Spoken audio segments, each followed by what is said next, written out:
Hello out there, everyone. Welcome to another episode of Convincing Idiots. This week on the show, we will be discussing, of course, our idiot reviews and all kinds of things going on in pop culture, such as Queen Elizabeth, the Taylor Hawkins Memorial, as well as potential fresh faces in Marvel, and the main topic for this evening, our favorite superheroes that are non-Marvel or DC. Favorite independent superheroes. So, please stay tuned for all of this and so much more.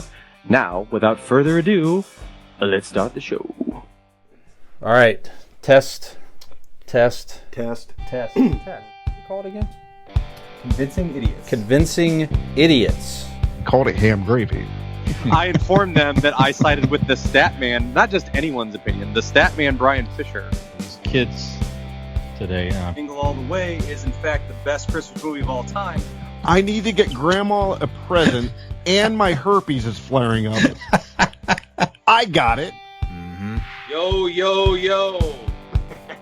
I'm the millennial We're Santa. three friends representing three different generations. That's our whole shtick. That's our thing. Mm-hmm. Nick got the whole poop. Mm-hmm. I'm standing in the sea Awesome. breeze, holding a turd, just mightily. I'm just going hitting hats. Anyway, on a lighter note, And welcome to the podcast. Welcome to the vodcast. Welcome to the broadcast. Boys and girls, welcome to the show. This is Convincing Idiots. My name's Dean, the Zennial. Brian Gen X. And my name is Nick, and I'm referred to what they call a millennial. And if Amongst other things. that's right, if this is your first time joining us, we are a group of three loose acquaintances who get together weekly and are bonded by our love of podcasting. So every week we get together and talk about all kinds And of your love of me. pop and nerd culture things that we find interesting in any given week. So if this is your first time joining us, we welcome you, and we welcome you as well to go follow us on all of our social media accounts, in which we millennials like to use so often. You can find links to all of those by Googling Convincing Idiots. Ready? Linktree. LINKTREE. And there you will find links to all of our social media platforms, as well as you can find this information easily by going to our website, convincingidiots.wordpress.com. There you will find all of those links as well as other fun facts about us and things like that on the website. So be sure to head that way today.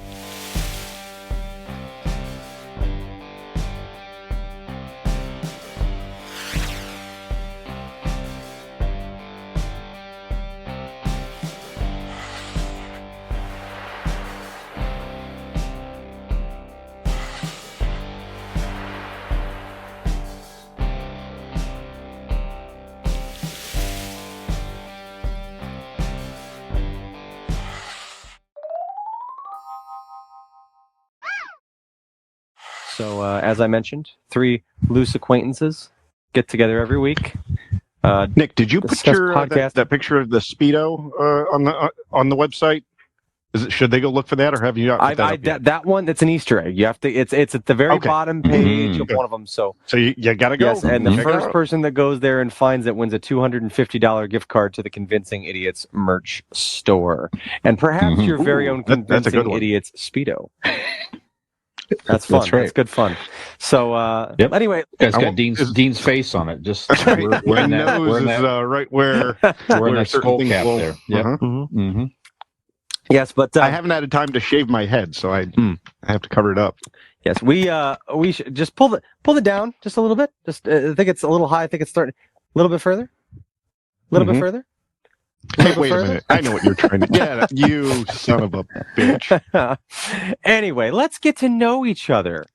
Yay. I want to know stuff about Brian. I want to know what Brian has done in the last 7-ish days. I've been looking forward to this all week.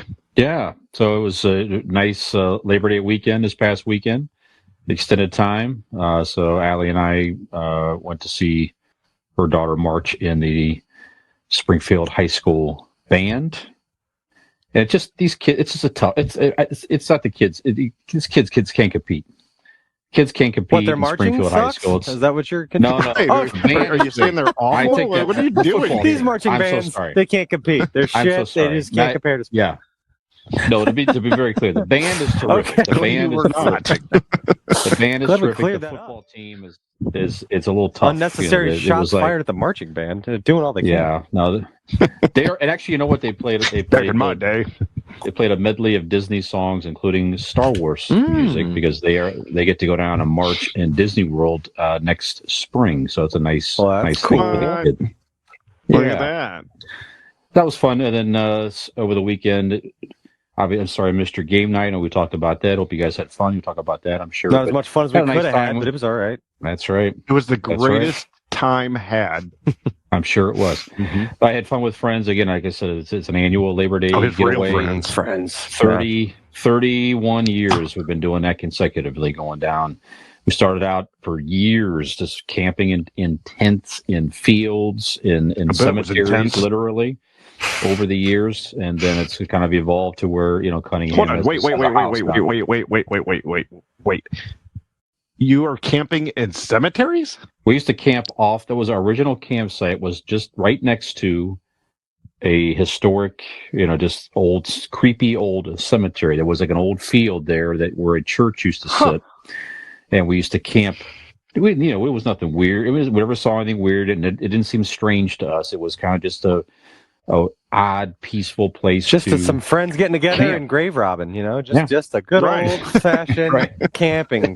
Just a couple of kids, That's it. That's what Well, it was. Nick, back in that day, they used to pay them really handsomely because back in the 20s and 30s, they didn't know a whole lot about the human body, so they had to pay young guys to grave rob, and so they could do experiments they couldn't do ethically, with regular cadavers. So they used to pay Brian and them, a couple shillings.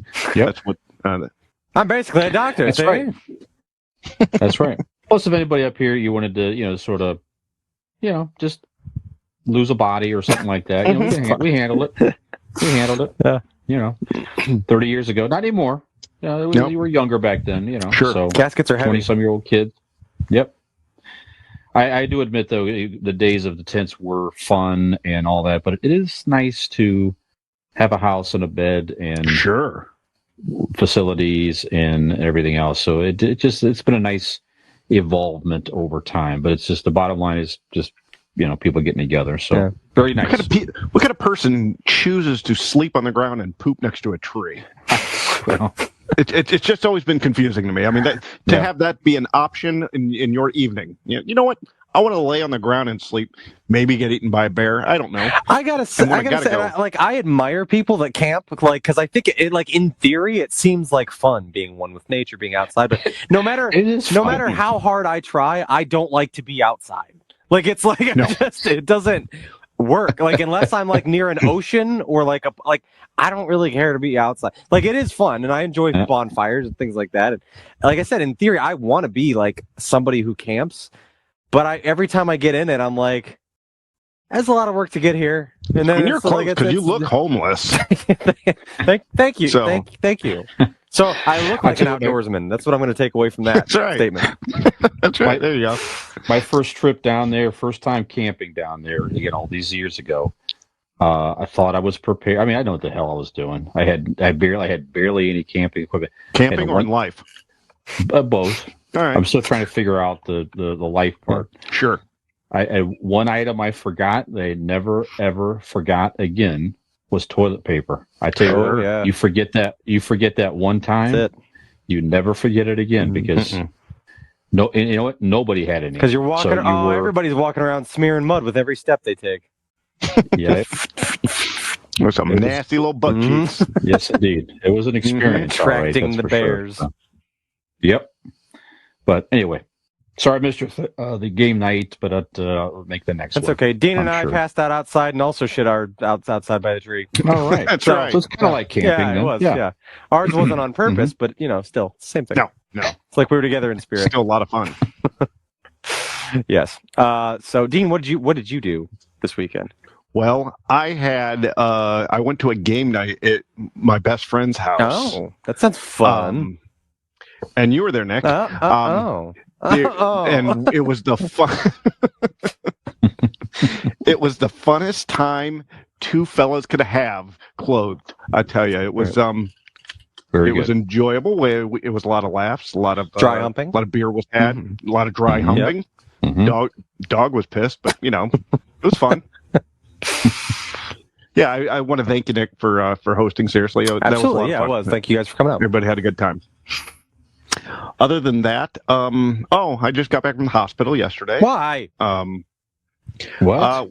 There was a whole situation a couple weeks ago where I did something to my arm, kind of put a little strain on it. Is this like the time that you got kidnapped from the curb of a restaurant and taken to Akron by an accidental Uber? No, that didn't happen. No, this is real. Okay. This is not going to. No. I guess they're saying I could have torn a muscle. Well, in the deltoid. I didn't even know I had a muscle. Right. There. Yeah. So I was very surprised to find this out. But yeah, they said just kind of move it around and it'll heal in time, and if not, have to go to somebody that might have to look at it a little deeper.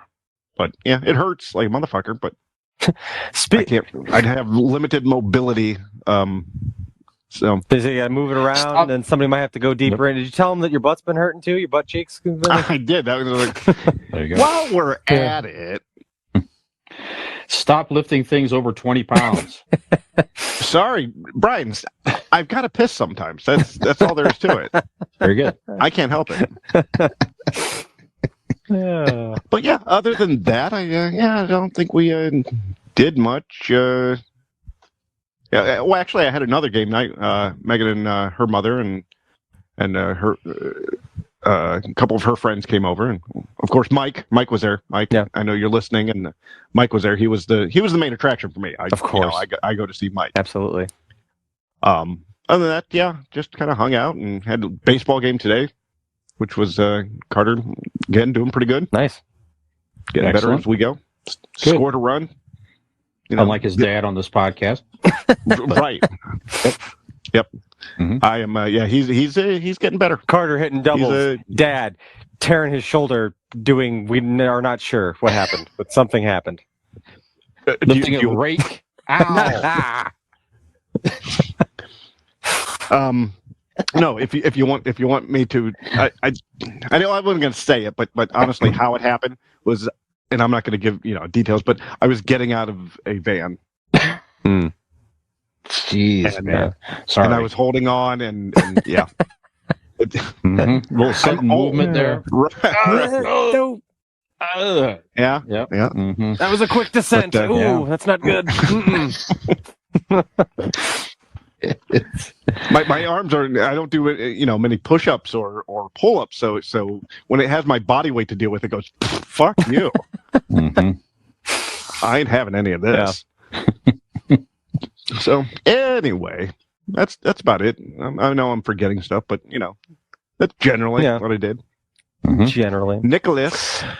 Start with how you got to see my beautiful face. Well, that's not where my weekend begins. We went to the we mentioned that we're in the Barberton area, Barberton Kenmore for us. Barberton had their Labor Day barbecue and music festival this weekend, so we went down to that Friday night. That was a pretty good time. Had one of my favorites, the Pig Mac, which is a cup of pulled pork smothered in macaroni and cheese, and it's all mixed together. Then then this one vendor had there were udders basically of barbecue sauce. There was 5 of them. Ooh. And they hang down and they're listed of what they are, and you literally, it's like an udder. You squeeze it and it just shoots barbecue sauce all over the fucking place. So you were kind of pulling, Nicholas. So you're telling me you were pulling the meat, just I was just giving them little yanks And of those were those.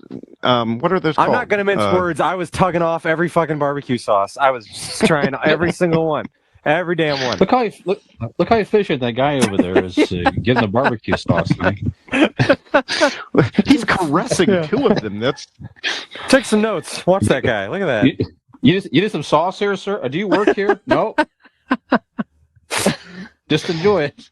I've actually applied next year to dress up in a cow costume and have and I'll just squirt barbecue sauce onto people their Big Macs. That is what I would I like am to. first in line. There you have it.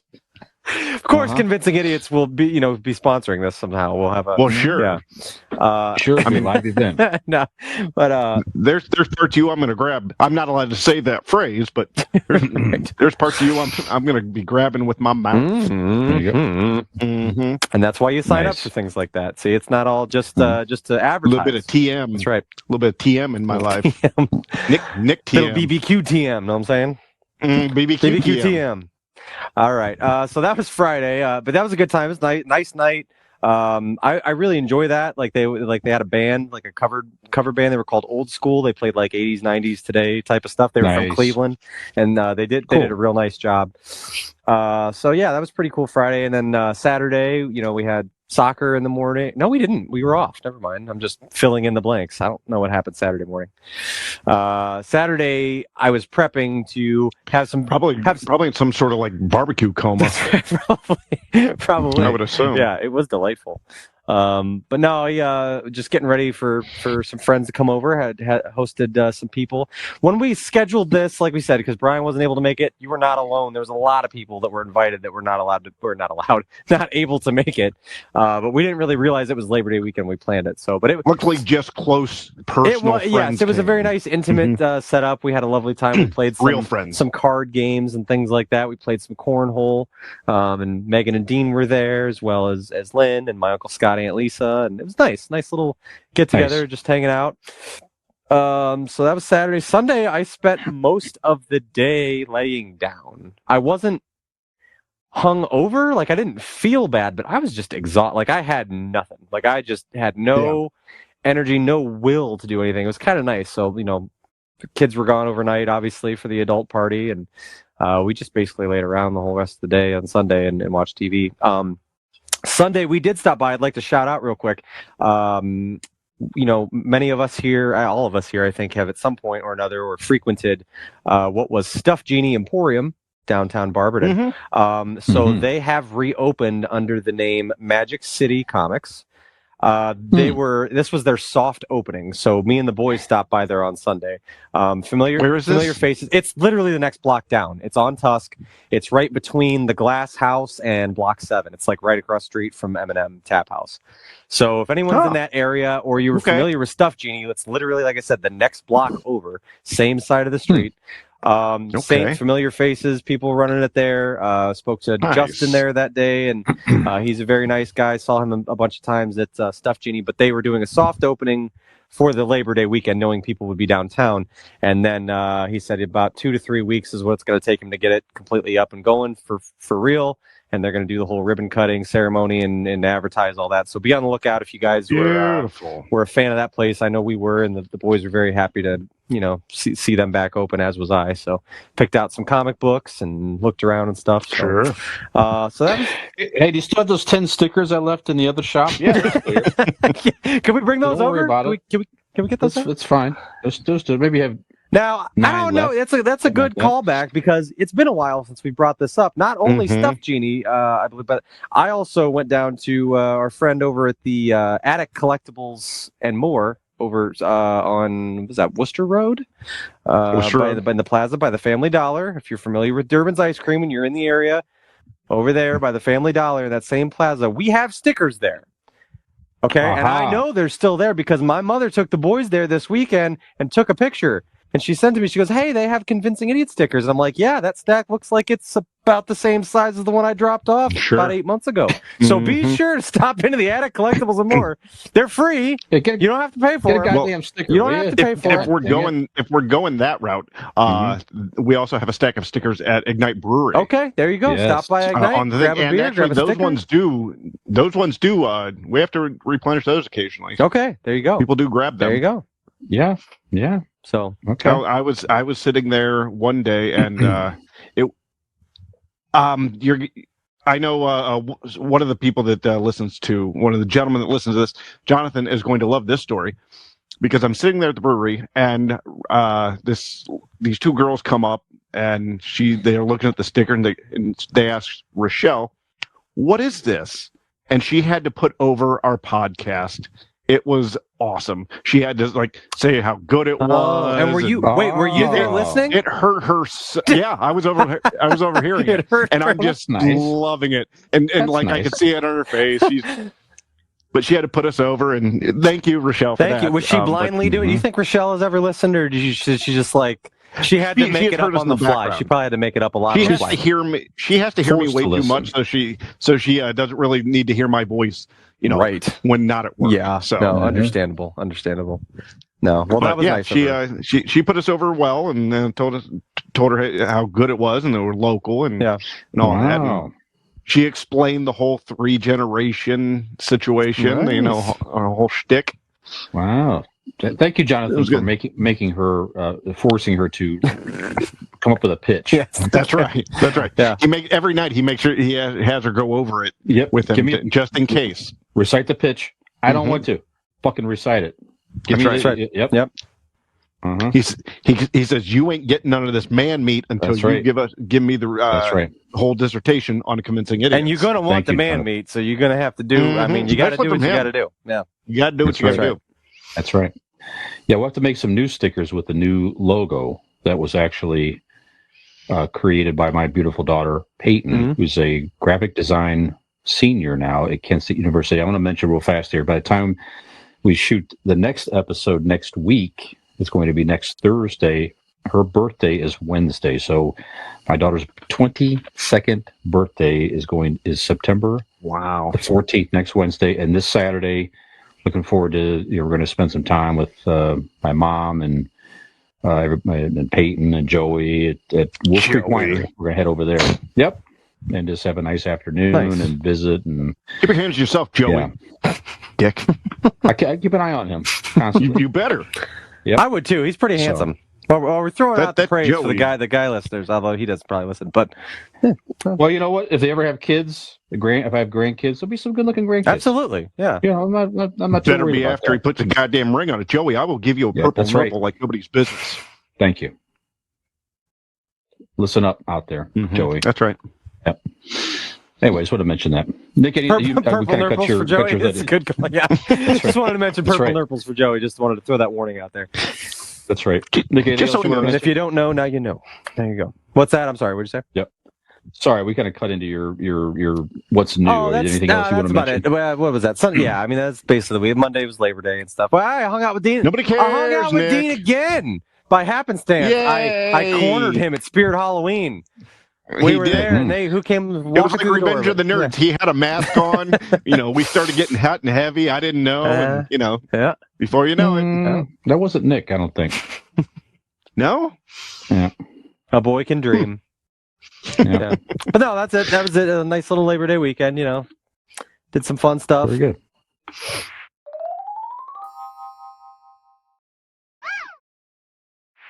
Awesome. So why don't we get into some idiot reviews here, gentlemen? Have you seen anything interesting that you wish to recommend to our listeners out there? I'm going to be quick because I don't know that I really watched. I've been watching a lot of U.S. Open tennis, and we can touch on that in a little bit. But I've been catching up. I'm just going to shout out again. Mike. The Mike Tyson TV show on Hulu is fucking incredible. See that. They've been releasing 2 episodes at a time, so I think there's 4 out now. But yeah, by the time you listen to this, it'll probably be 6. But it's so good. It's just really good.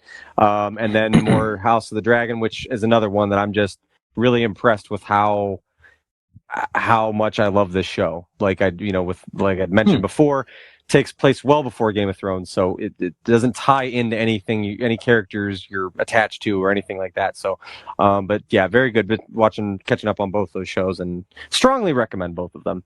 But that's about it. Okay. Yep. Okay. All right, Dean. Honestly, I haven't. I've been busy with trying to do stuff with one arm and play games with my best friend Nick. I really haven't had a chance to. Did you hurt your? I was going to say, you told us it was a van. I was going to say maybe it was the intense cornholing that we did on Saturday. Luckily, I'm a righty. Yeah. Yeah. No, I think no, I didn't even get a chance to watch She-Hulk today. It comes out on Thursdays, and but I am enjoying that. Yep. I think I watched professional wrestling. That was fun. Nice. That honestly, I didn't get a chance to watch any movies. I don't think. One thing I do want to, and I think we are going to do some sort of coming up a little closer, probably sooner than later. We're going to do like a fall preview of stuff, movies, TV that's coming out. Mm-hmm. But I keep seeing the previews for the Quantum Leap reboot, so I'm anxiously waiting for September 19th. Oh, that's pretty soon. Yeah. It's like next week. Excited. Yeah. Yep, next week already. Very excited. Yeah. Okay. So yeah, Brian, what about you? What'd you watch? By the way, intense cornholing. Yes. I think they're going to play at the Barberton Mum Fest. Okay, that's right. I saw that. Count us in. Yeah. Yeah. Oddly, they're just like a Bee Gees tribute band or something. It's just a weird name. Yeah. I don't know. Intense. Yeah. Thank you, everybody. We are intense cornholing. I like that. Yeah. It's Nick in a wig. You know what? You should sing. You should sing for intense cornholing. I agree. The Bee Gees tribute. I absolutely agree. Brian, you're giving away the farm. Not anybody knows, but that's his alter ego. Nobody knew he was the lead singer. He has the wig, and when that shirt gets unbuttoned down to I would love to see Nick in a Barry Gibb outfit. But that's a great Halloween costume. Maybe that's you know what? Really maybe that's what I can do. Lane has been. You got a blonde wig? Mm-hmm. You got to get a blonde wig. I don't want to be Robin. I want to be Barry. Yeah, it's just a brown. Yeah. He's brown hair. Yeah. Okay. Yep. I get those two mixed up. Yep. Well, they both are Gibbs. Whatever. Yep. Just get a wig. Did you just say whatever to me? Like they're the same fucking person? How dare you? I will sit there and slap that beanie right off the top of your head. Oh, dude, you got to do that. Oh, yeah. Mm-hmm. No, the kids have been like, what are you going to be for Halloween? What are you going to be for? And I have a couple things I can make that I've been before, and I can piece something together. But you are like you have two costumes since I met you. Yeah, I mean, I don't do that. So I'm like, I'm not going to go buy myself a Halloween costume like at 34 years old. Now you do. It's weird, but I'm like, I'll be all right. Yeah. I just recently went to the Goodwill to pick out some of my costumes. If I let the winter coat come in a little early this year, okay, Dean knows the sweater when it's sweater weather, chest hair wise, I can definitely rock that naturally. So I'm just talking a wig. Probably I need a fake beard because it's a full beard. He calls it a sweater. I call it a pillow for my head. Yeah, that it is. Very, very plush. Just get it's like 70s clothes. That's all you need. And I want a medallion. You need a medallion. Yeah. You need a medallion, absolutely. Yeah, you have like a paisley long sleeve silk shirt. A couple, yeah. They're there. Yeah, fine. And I've seen your pants. All of them are tight enough to play this character anyway. Yep. So, yeah. Yep. That's true. Hey, the wheels are spinning. Him and Robin share their. She could be Robin Gibb. Anyway. That's right. Robin Gibb. See, that's good, dude. Oh my God. She'll never go along with it, but I'm just going to buy her the stuff and make her do it. There we go. Okay. Sure. Okay. Yep. There you go. On this episode, you just got they got the inside scoop. That's it. That Nick is the Robin's, fucking one. I was going to say she already has the beard, but I'm like, oh no, she's your beard. Right. Yes, that's right. I got confused. Yeah. Although that's a good idea too, because I often ask to just have her on my face, so I can just put her on this. Very good. Very good. Yep. He's having sex with your sister. Anyway. Or pretending. Yeah. Well, I saw, guys, so a couple of things here. I mentioned already the Manti Te'o documentary that I saw on Netflix, the Untold series on Netflix, Untold Stories. Mm-hmm. Another very good one out there. Watched last week, Operation Flagrant Foul. So this is a story of Tim Donaghy. So he was an NBA referee that got mixed up in gambling. Oh, I remember that story. Yeah. Yes, and this was like earlier 2000. So he started to. It's just a very interesting story. He kind of started out to where he got mixed up in this gambling, and he would give the predictions to guys that were betting. He wasn't really betting a whole lot himself. He was getting a cut. because he had an inside scoop on what fouls they wanted. This is his side of the story, of course. What fouls that the NBA was cracking down on, who was playing, and just inside scoop type stuff. Like this referee his colleague is battling this player, this and that and the other, right? And so a little bit insider trading. Yeah, insider trading. Exactly right. Exactly right. So he was winning, and then some start to say that he was purposely calling to throw, games in their favor. So this got completely caught up in it, and it literally ruined his life. It ruined his life. I mean, he had to go to jail, lost his wife, and so it's just a very interesting a guy. It's the rise and the fall, and he's doing okay. But again, you give these guys credit to where, at the very least, he did his time. He's out of jail now, and he came on there to tell his side of the story. Him and some other guys that were all a part of this. It's a fascinating story. It's like one episode. It's like an hour, 17 minutes, something like that. So very interesting. Go check that out. Operation Flagrant Foul. What's that on? Is it Netflix or Netflix? Netflix. And there's other documentaries as well in the same Untold branding. And I started to watch, just not looking for it. I was just while I was watching Flagrant Foul, came up in my feed, The Devil in Ohio. So it's like I've heard about this. Yeah, it's an 8-part miniseries, and it's loosely based on a true story of a satanic cult in some small town in Ohio.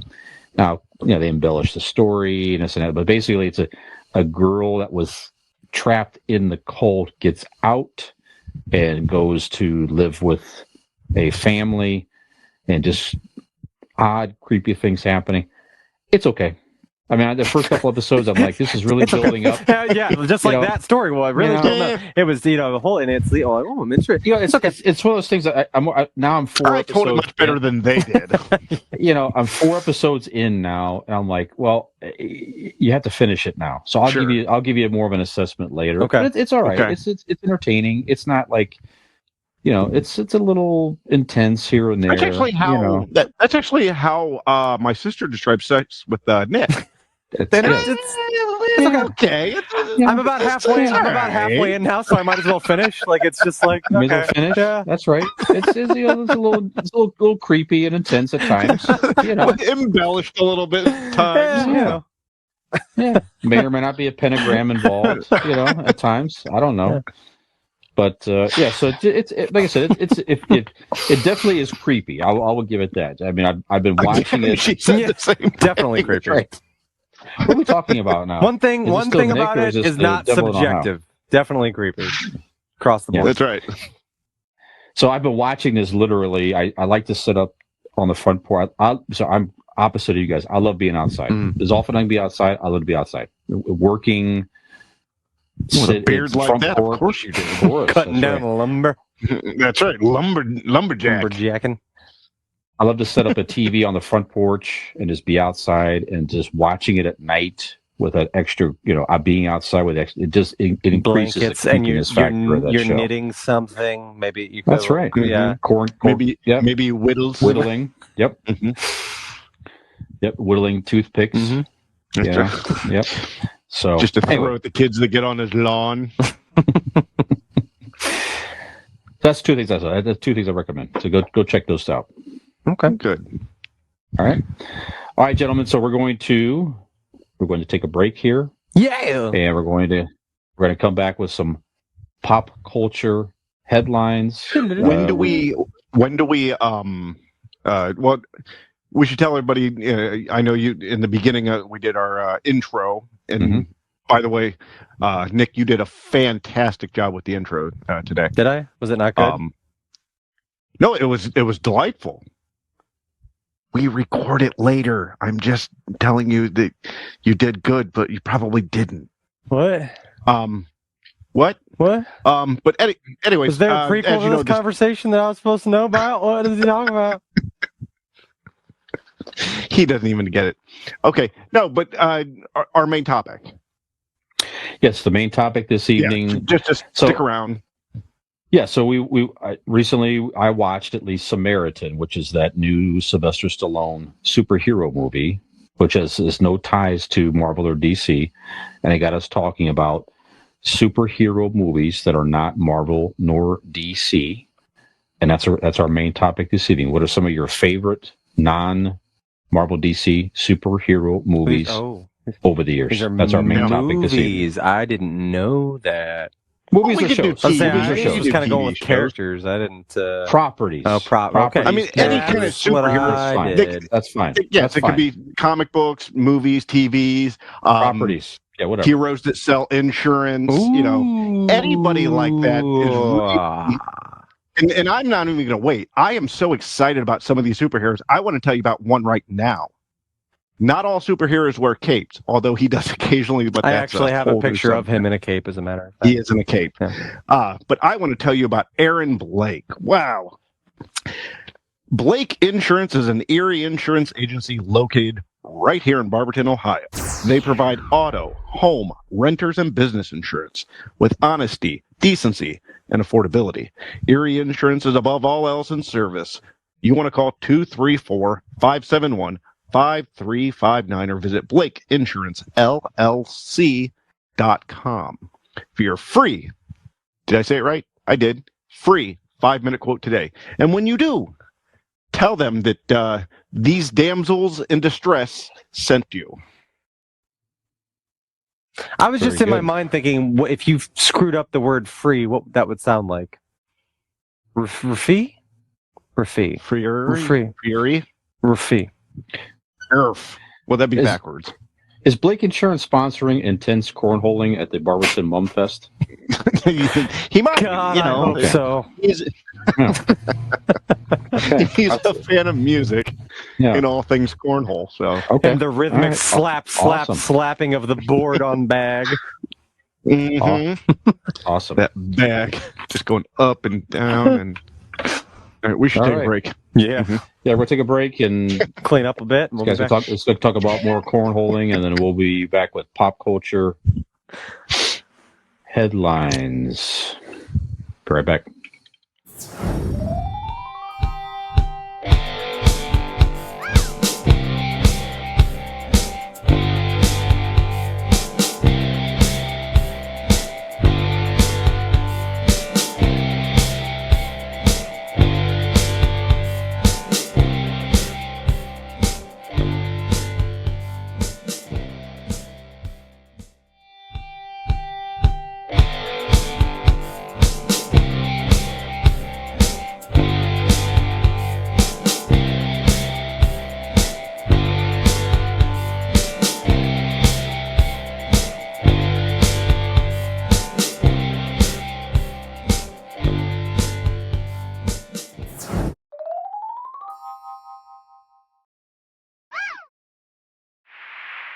All right. Welcome back to Convincing Idiots. Pop culture headlines, gentlemen. We're shooting this on Thursday, September the 8th, so we have The to year of our mention... Lord, That's right. We do have... 2022. Yes. In case you're listening to this in a time capsule years later or something along that line, in case you forget Now the year. you know. Mm-hmm. That's right. Or you're maybe picking us up in space, several years from now. Right. You never know. I'm Yeah, here you to never- help. You never All know. right, I'm here to help. Well, on this day, we have to, we have some unfortunate news on September 9th in 2022, Dean.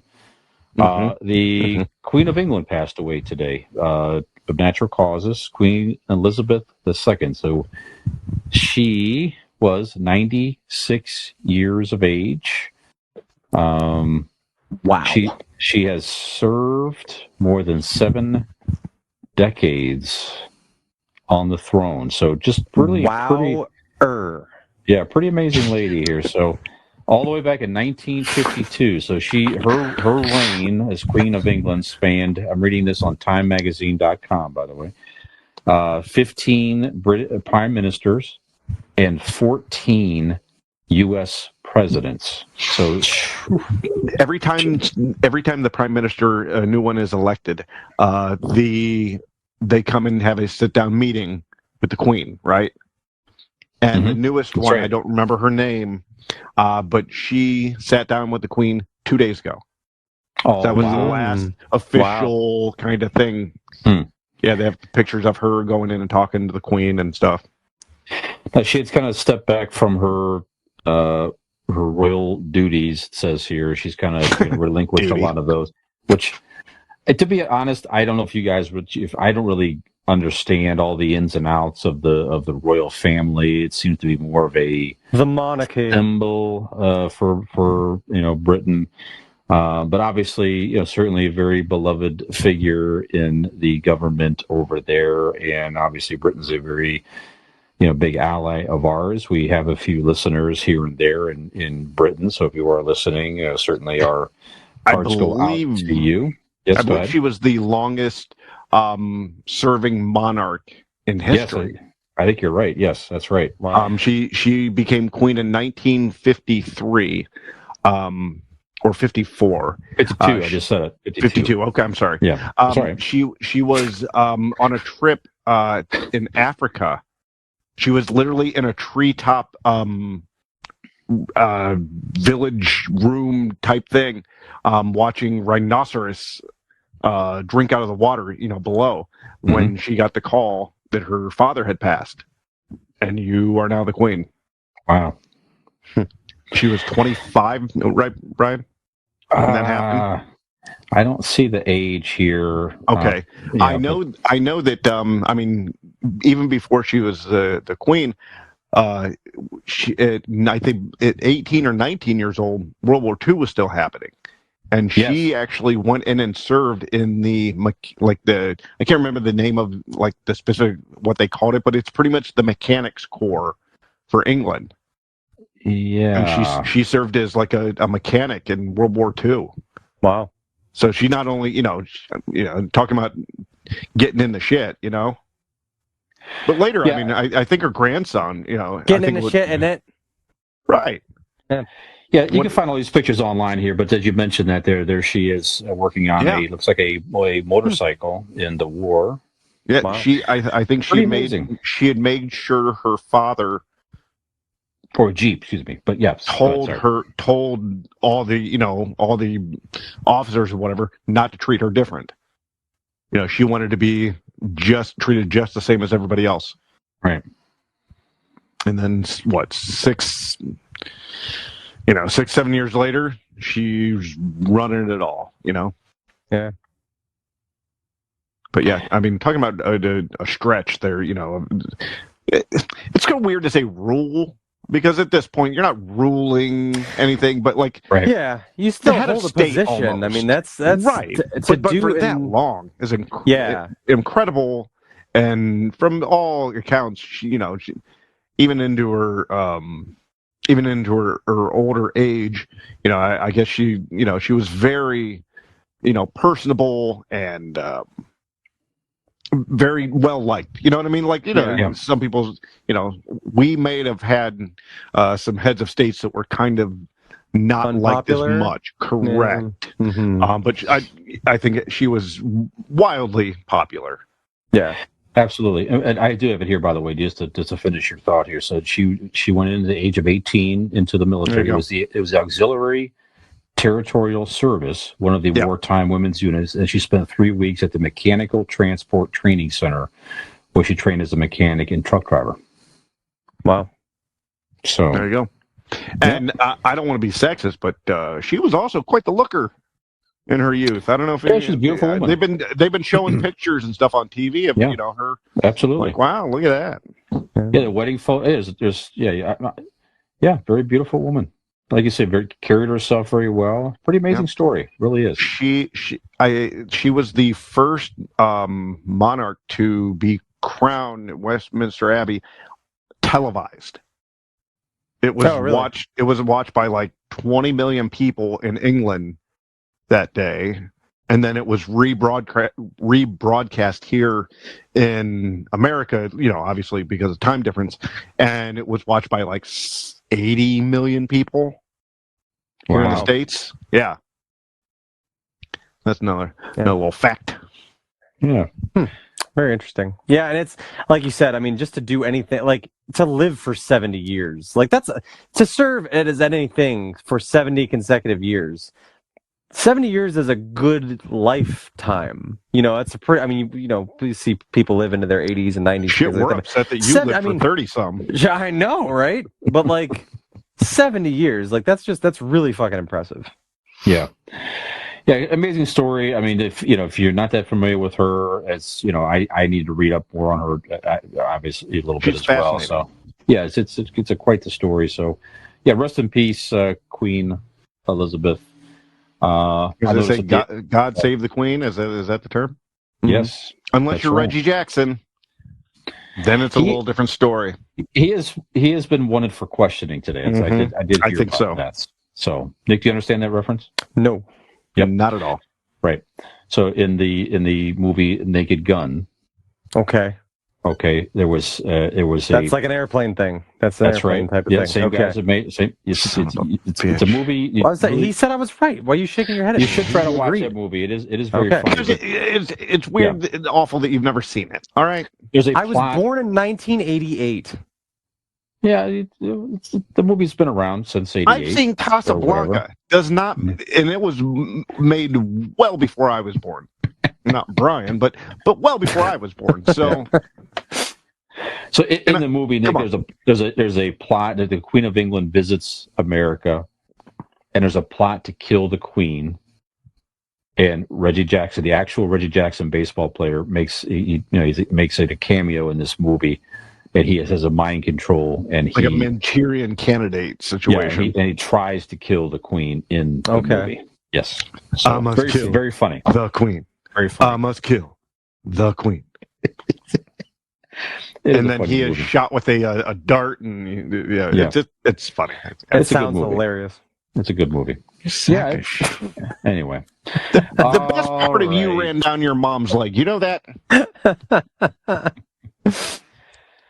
Okay, this is making social media out there, and if you need something to lift your spirits a little bit, you can find this online out there. Brendan Frazier made a return to acting in a movie called The Whale. The Whale is the story of a 600-pound man who was confined to a wheelchair. I don't know the ins. That's all I know about it. But he had to wear a lot. You know how much money I got for selling my rights to that movie? Yes.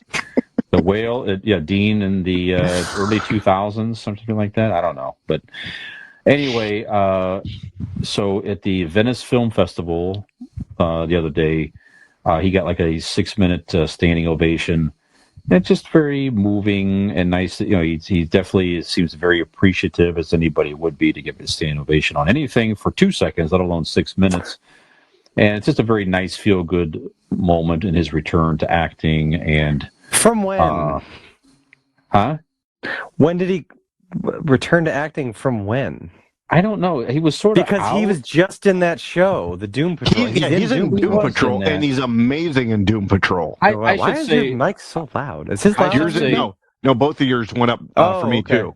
Okay, yeah. I should say maybe it's a bigger role, a more prominent. Oh, okay, like a leading role. Well, he's kind of okay. Yes, like yes. And Doom Patrol, you see him like occasional episodes when they do flashback, but mainly he's the voice. Yeah, but he's so good still. Yeah. Like you watch that going, why in the fuck isn't he in more stuff? And then here we go. Let's put him back in stuff.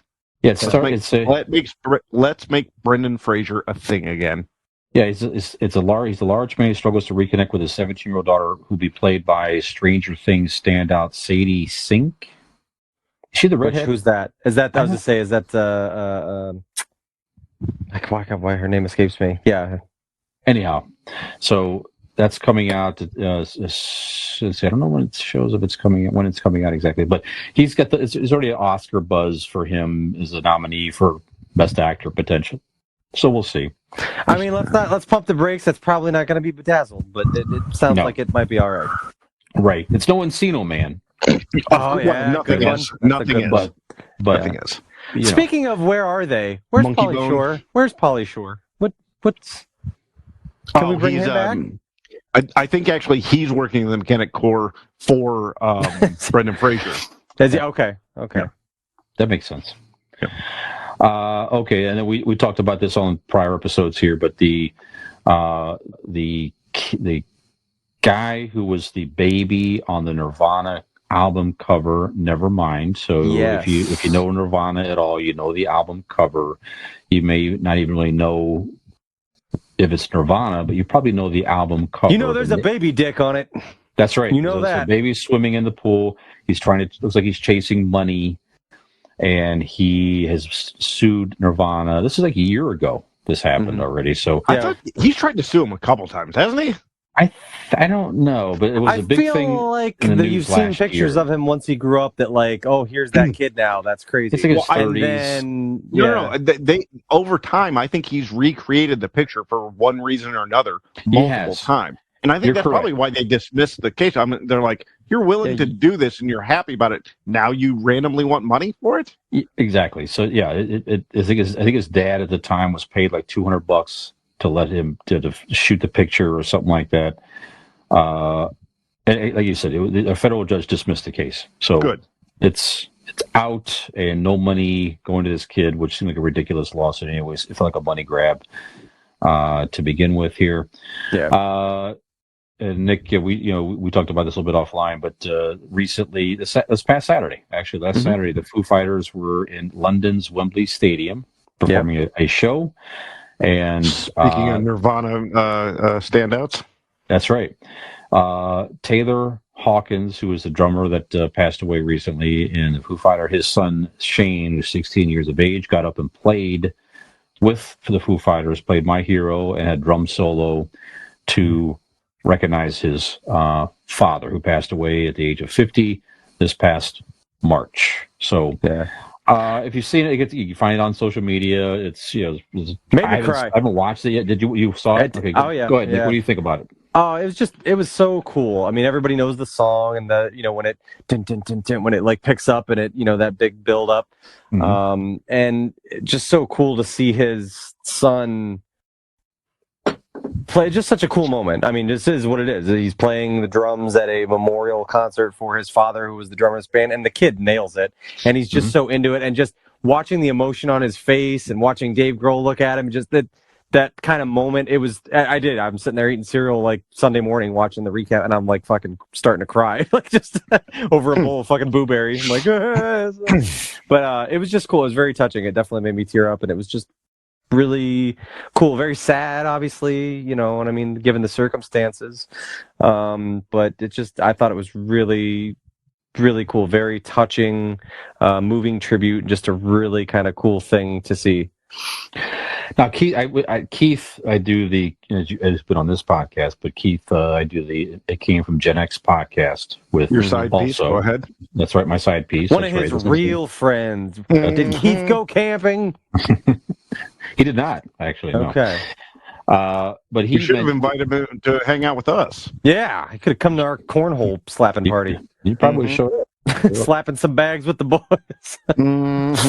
He didn't need some complex, lie that he's been doing some event for 30 years and this and that, like I had, But, right. Yeah. no, but definitely give you style points for that. But go ahead. It's maintain it now for to the end of time. Yeah. If he actually listened to the show, he'd be mad at you.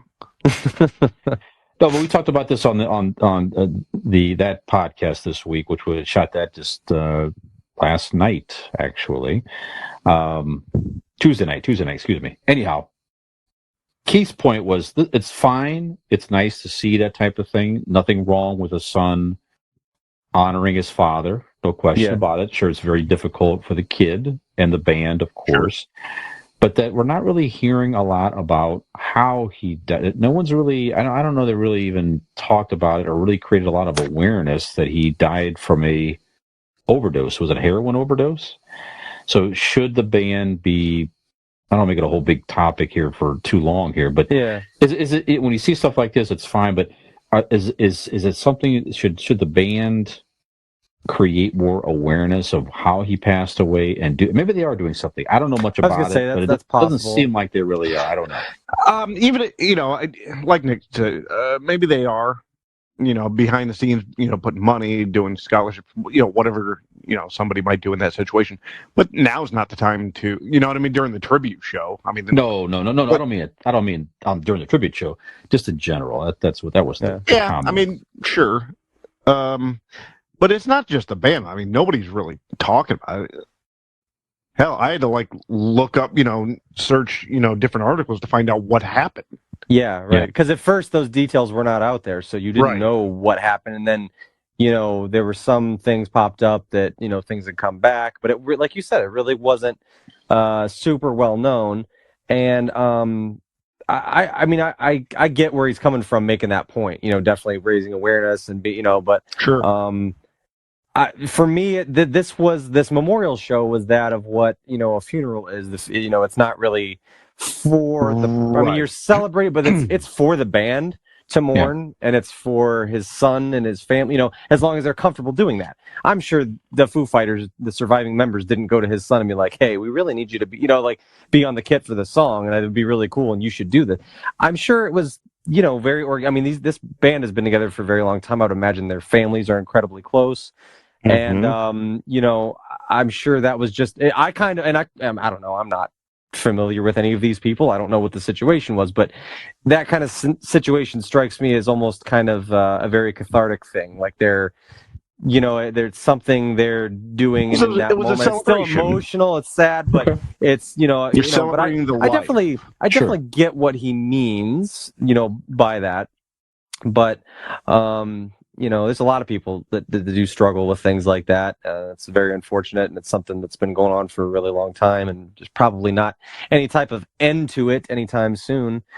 So, I wouldn't look at it like it's not that, he doesn't deserve to have one because of the way it went. But, yeah, definitely, I would like to, definitely, and I don't know, I didn't watch the whole thing, so I don't know if they did cutaways for different, addiction services or call lines, or I'm sure there probably were things like that.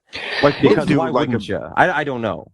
It's more along the lines of don't take away from that event. It wasn't about that, is it? Don't take away from that event. Correct. Okay?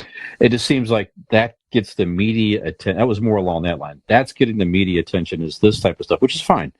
Yeah. But should they also separately sooner or later? Yeah. Ultimately, say, hey, yes. Listen, man. This is great. But this is a 50-year-old man that died from a drug overdose. Just be aware of that. Just be careful of this. This is a very dangerous drug, and here's what you can do to get help. It was a very successful band, family, all that stuff, family man, all that good stuff, and it's still because when the time comes, Nick and I will definitely do PSAs for autoerotic asphyxiation when Brian ultimately chokes himself while masturbating. Yes. And that whole situation happens. We're definitely going to do PSAs for that. Absolutely. Yep. Yeah, that's. I would just want to go out with a weird death like that. Be nice. Yeah, just nice for my kid to live with the rest of her life. By PSAs, he meant we're gonna have PSAs. We're gonna have pretty solid arousals when we think of the way that you went. We'll miss you, but we'll also have PSAs. Well, see, what I do is I keep my feet on the floor. Sure. I understand. Okay. You lean forward. Yes. Right. Exactly. Right. Okay. But you have, you have, like to have like Nick there. You understand? So just if it gets a little nutty, I got you behind the arms, and I just cut here for safety. Cut the rope. You know what I'm saying? Yeah. And what's going to happen is he's going to have you by the arms. He's going to get too aroused, push you forward with not his arms. You're going to fall forward. Right. Nick's going to pass out because he's just done and wants to take a nap. You fall and choke. It's going to be a whole mess. Yeah, that's right. So on top of a mess, it's just messes on messes. Right. So, also on that note, stay away from heroin. This has been a public service announcement from Convincing Idiots. Right. Thank you very much. Okay, I think that's a good. We'll put that out there. This show is fun and educational. We're giving asphyxiation tips. We're also telling you to stay away from drugs. Yeah. Breaking down acronyms. We're paying tribute. It's that's right. We're doing the Lord's work. We are. We're doing the Lord's work. That's right. Yeah, exactly. We have hearts of gold, gentlemen. Mm-hmm. Hearts of gold.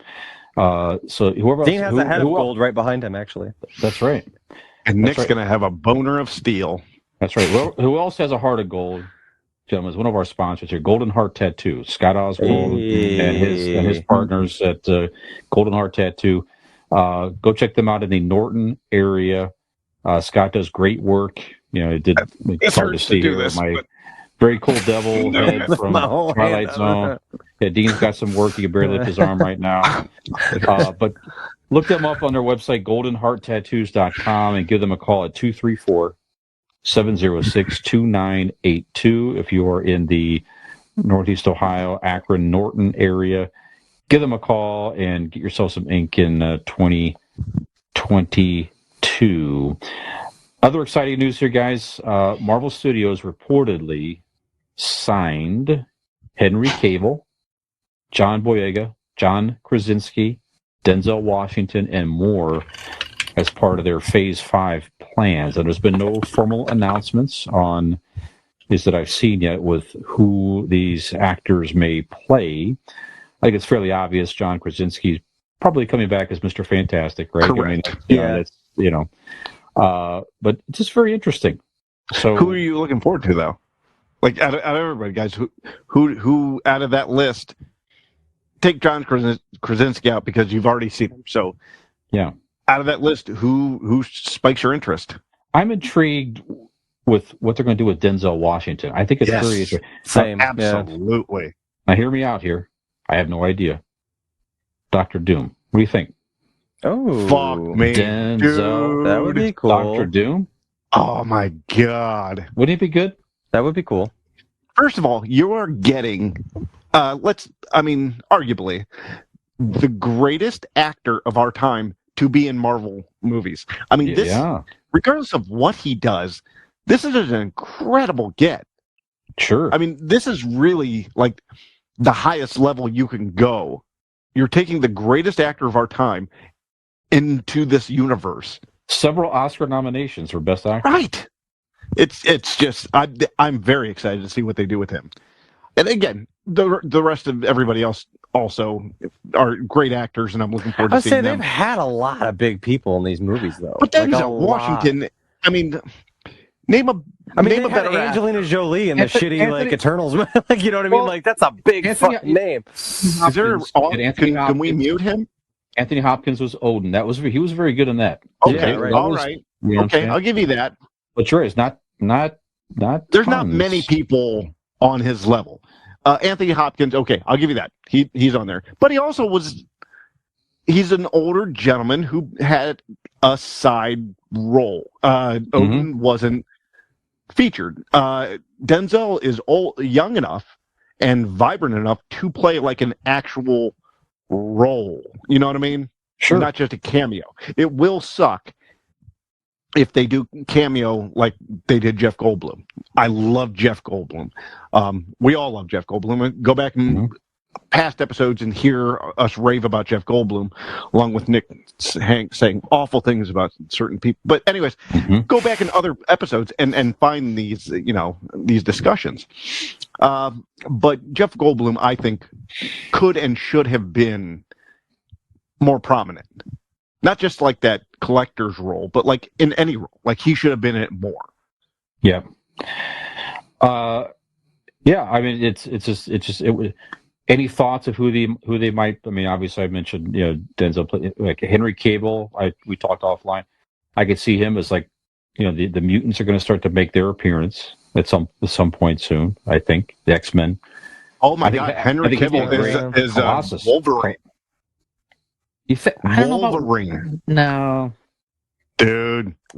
Have you seen him? I'm going to struggle to see him in a Marvel movie. Period. I think Colossus. That's going to be weird. He looks like Colossus. Okay, I'm not too familiar with him. That's okay. He's the guy that is a big muscular dude that turns himself into steel. Yeah. Okay. He's one of the original he's one of the new X-Men. So it was Colossus, Wolverine, Storm. It was like a new wave. I could see him as like a Cyclops character. If they were doing, if they're doing X-Men stuff. Cyclops wasn't a big dude. Henry Cavill's a big dude. Yeah. Wolverine, I mean, I don't know. Wolverine's more of just the gruff. Yeah, he's not. But he can be that. Like he's got the hairy chest. so far. Maybe. Like, there's how many different actors, you're like, I can't see him doing this, and then they do that, and you're like, Sure. oh, yeah. shit. Sure. Yet he's got. I think he can do it. Yeah. Okay. Any thoughts? And, any other thoughts on who these? else? So there's Henry Cavill, Denzel, John Boyega, who was Finn in the Star Wars movies. Oh, right, Okay. right. I like that. Yeah, and just says. So let's see here. I really like him as an actor. Yeah. Like I think he's very good. Let's see here. And then Kennedy also mentioned the upcoming. This is a guy who released this news. Let's see, here it is. John Boyega. I mentioned Jodie Comer. Jodie Comer. Excuse me. I'm not familiar with either of them. Daisy Edgar Jones. Yes, she was just in that movie. What? It's in theaters now. It was a book. Hold on. Go ahead and tell the other people. Where the crawdads and something. Yeah. Yes, where the crawdads live, or where the crawdads. Yeah. Giancarlo Esposito. Also? That dude. That's he was the one guy in Mandalorian. He was the. Oh, you know what? There's rumors of him as Professor X. That's the rumor. I keep saying with him. Yeah. Do you know who he is? That'd be cool. No. He was Gus in Breaking Bad. Yeah. Okay, gotcha. Yeah. I will definitely take him as Professor X. He's got like the real regal. Yeah. You know what I mean? Like it'd be great. It'd be great. Yeah. So, it'll be very interesting. And then the guy that released it, he's kind of teasing it, X-Men and Fantastic Four and a couple others. So, but you also got to think, guys, that there is now this multiverse thing going on where they could be anybody. They could be a character that's already a character. Sure. Right. Like these people don't have to be somebody that we haven't seen before. I guarantee you're going to see a form of Iron Man come back. Well, the females, it's already announced. No. I mean Tony Stark. I think you're going to see a variant of Tony Stark somewhere, somehow, within the next few years in one of these things. And I really want it to be John Stamos, who's doing the voice of him in the whatever animated stuff going on now. Yep. I would love to see. I think he would be great. Sure. Yep. All right. So exciting stuff. Yes, it's definitely intriguing.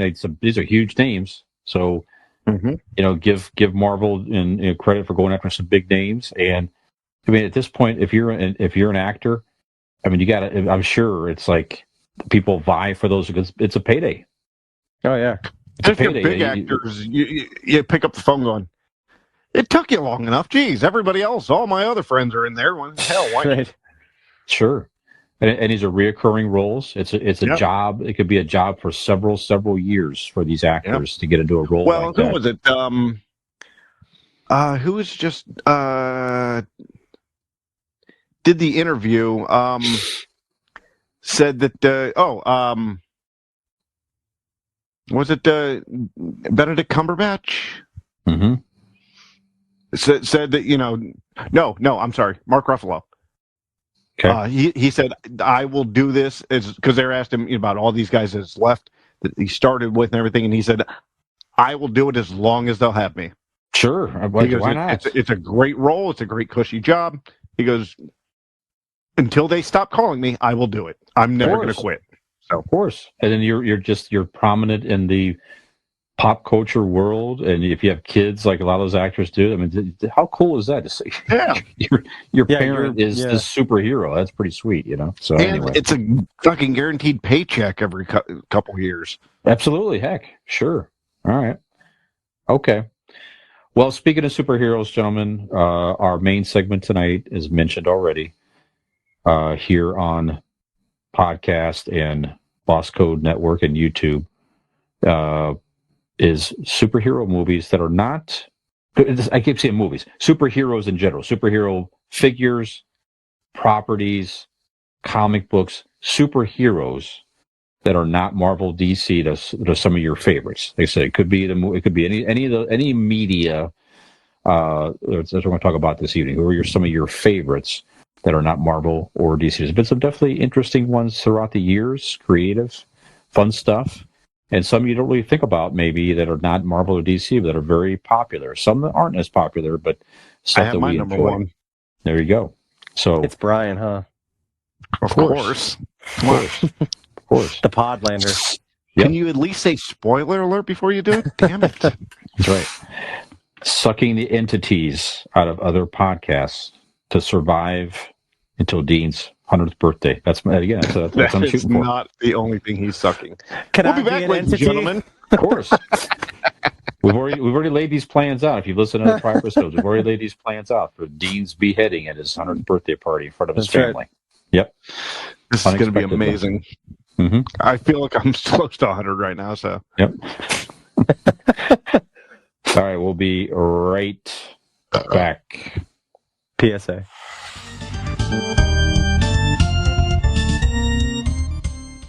Get the power to move with the Acclaim wireless remote for your Nintendo Entertainment System.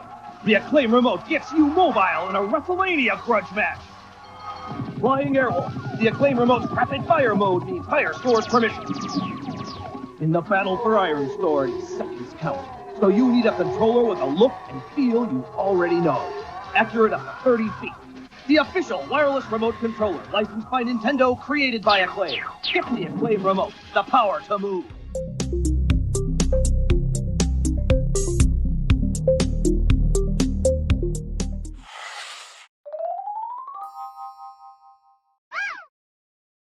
I was on the Boss Code Media app, right? So you pull the Boss Code Network app.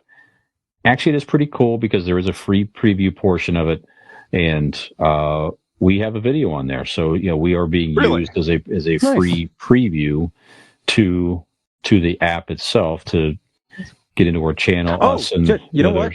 Sorry, I didn't mean to interrupt. I just realized we're recording, so we can come back into the show now. Very good. Go ahead, please. Well, as we discussed last segment, our main topic of discussion this evening is superheroes. Now, you might, if you're listening out there and you've listened to past episodes, you might be aware we have been known to discuss superheroes from time to time. But we've typically been sticking to our DC, Marvel characters, what with battle brackets that were wildly popular, things like that we went on with. But that we thought, what? Why not? You two step sure out? did like them. Why not step outside the box a little bit and discuss some of our favorite non-major DC Marvel? You were in a box. What? You broke up? What? I said you ain't been in a box since you came out of a box. Oh, I see. Virgin humor. Anyway, we thought, why not discuss some superheroes that are maybe a little off the grid here. They're not DC or Marvel properties, so this could be movies, TV, comics, just any type of appearances in other content, whatever, properties. Superheroes on podcasts. Superheroes on podcasts, Podlanders, things of this nature. So I don't know. What do you like? I've got my list here. You guys have things written down. Brian, Let's just go around. Nick, why don't you start? Just give us. I'll start off. Go ahead. This is one of my favorites. And actually, I mean, when I get into all of the superheroes that I enjoy and all of those things, one of the earliest, I wasn't really a big comic book reader as a kid, but there was one that I latched onto that, looking back now. You weren't much of a reader in general, I hear. No, not really. The pictures help, though. That's what I like about comic books. But no, I one that I look back and realize that like some of the content, like a lot of it, thankfully went over my head, but I probably shouldn't have been reading it as young as I was Spawn. Todd McFarlane's Spawn. Todd McFarlane, who co-created Venom and has worked in both DC and Marvel over the years. Worked on The Amazing Spider-Man for a long time, but when he ventured off on his own, started his own comic company, which is Image Comics, still running today. Spawn, to this day, is still running and is also the longest running single book series in all of comic book history. They're in the 320. They're the long. He's the longest. Spawn is the longest single running book. So yes, other characters have been around for longer, but as far as when you take Spider-Man, then there's the Amazing These are all different things. They restart. They started a new issue. As far as starting from more than Batman. issue number 1. Yeah, because Batman stopped and started as a million different things. Batman Beyond, Batman yeah, First Year, Detective Batman, and right. there's all these different versions of Batman, but the Spawn has been one continuous story. Spawn issue number 1 that came out in August of 1992 is still an ongoing story to this day and comes out monthly. So they broke the record for that, I believe, with issue 3. It was in the teens. I want to say it was 313 or something like that. They broke a record. That's impressive. Yeah. Wow, So really? big Spawn fan, big Spawn fan. But it was also a movie. They made a movie in 1997. Yeah. And been home, boys, for a moment. It was, and you know what? It was really. I watched it not that long ago, and I'm like, for a 1997 movie, when it came out, it was, renowned for it was like a special effects masterpiece in 1997. People different.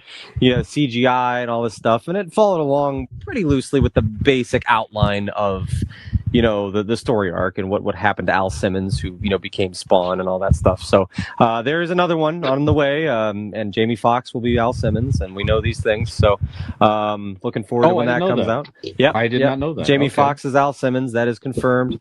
So looking very forward to that. There was talks of it being. I don't know how they're going to do this, because when you've got a lead like Jamie Foxx, that obviously lends itself to being, a big picture, but there were talks of it being extremely dark and not an origin story necessarily. It's all they're keeping people pretty in the dark with how the story of it's going to go. With origin stories. We've heard them all. Let's just get into it. Right. Yeah. So this is supposed to be follow along with the comic, be very graphic, very brutal, very not for children. Good. Talking about even pushing if it's even going to be able to be rated R. So it's going to be pretty graphic, I guess, from what I understand. Pretty graphic. Pretty graphic. Yes. Well, that's a character that lends itself to that. It's like it doesn't need to be family friendly necessarily. Just let's have some adult themed. Yeah. Like some of this DC stuff. Exactly. Well, some of the like you say, the Suicide Squad was one. Mm-hmm. Moon Knight was kind of pushing that envelope a little bit with Peacemaker was certainly an adult show. Peacemaker was not for children. No, Daredevil's not a kid's. Not a kid's. So give us more of that stuff. That's good stuff. Yep. Yeah. So good. that's one of my go-tos. So big Spawn guy. All right, Dean, do you have one? Well, I am. Well, first of all, I'd like to say that I do enjoy Spawn. Not a fan of Nick's mom's Spawn, but in general, the comic, I'm a fan. Very good. Pass that along to Todd McFarlane. He'll be very happy to hear that. That's right. Well, I'm like I'm like a really high leading critic when it comes to really anything. So when people get my opinion, they're like, "Holy shit, we've got something here. We've made it." Yeah, right. That's just like the first time you ever told us about the first time that you experienced the joy of riding an electric bike, and our friends at RPM Bike Shop were like, "My God, we've finally made it. Our ship has come in." That's right. Our good friends at RPM Bike Shop, located locally in Carrollton, Ohio, not too far from here, is in fact not only Dean approved, but Brian approved, Nick approved. It gets the complete trinity of convincing idiots stamp of approval. Our friends at RPM Bike Shop have the finest line of electric bikes to offer you today. Don't believe me? Go to their website. Just go to rpmbikeshop.com and you can see pictures of their wonderful products. You can also see such wonderful, glorious eye candy on their Facebook page. So search RPM Bike Shop. Like I said, located in Carrollton, Ohio. You'll know that that's the one. Or you can give them a call at 330-808-7792 today to find out when you can stop in over at the shop in Carrollton, Ohio and take a gander for yourself. So make sure to hit them up today. Make sure that you tell them that they are the non-Marvel or DC property superheroes in our lives, and the Convincing Idiots is happy to be aboard their electric path of awesomeness. RPM Bike Shop. Electric path of awesomeness. We really honestly should pass that along. That should be their tagline. Off the top, that was not written down. Yep. I just feel it when I talk about it. Well done. And I felt you many times. You feel pretty good. Electric. Mine is going to be I didn't know if we had to stick with like one No. or multiple. Mine is a foursome. Mine Ooh. are the Teenage Mutant Ninja Turtles. Nice yes. pick. Yes, very good. Nice Turtles pick. in a half shell. Turtle Turtle power. power. That's right. It's heroes. We dipshit, grew that's up fine. on them. What's that? Yep.